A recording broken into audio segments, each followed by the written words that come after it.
Plus vite, plus haut, plus dopé. Ça pourrait être la devise de ces Enhanced Games. Des jeux dits améliorés, où la prise de produits dopants est autorisée.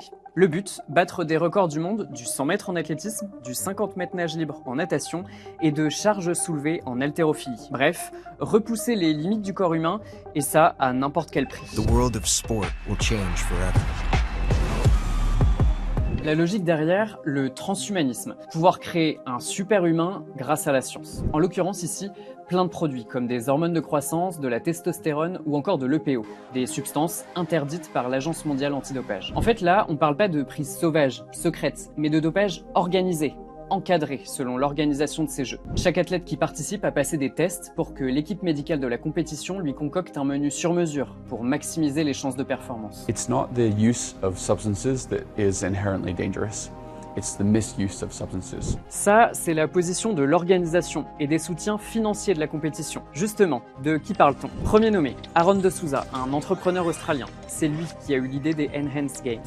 Elle a plu à ce deuxième homme, Peter Thiel, cofondateur de PayPal et financeur des campagnes de Donald Trump. Et justement, troisième homme conquis, Donald Trump Jr. Bref, un jackpot d'investisseurs. Ils ont mis des millions de dollars sur la table. Et c'est pas sans arrière-pensée. Pour attirer les sportifs, les sommes sont faramineuses. 250 000 dollars en cas de victoire. 1 million pour un record du monde. Souvent plus que tout ce que peut gagner un athlète au cours de sa carrière.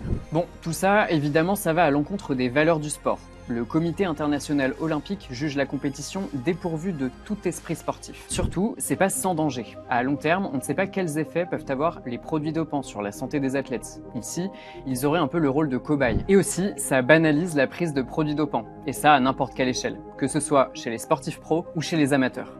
D'ailleurs, il y a bien une logique de les rendre accessibles à tous. Sur le site de l'organisation, on retrouve des produits proposés aux athlètes en vente libre, en quelques clics. Bref, les jeux deviennent accessibles à tous. Bon, et vous, qu'est-ce que vous en pensez de tout ça? Dites-le nous en commentaire.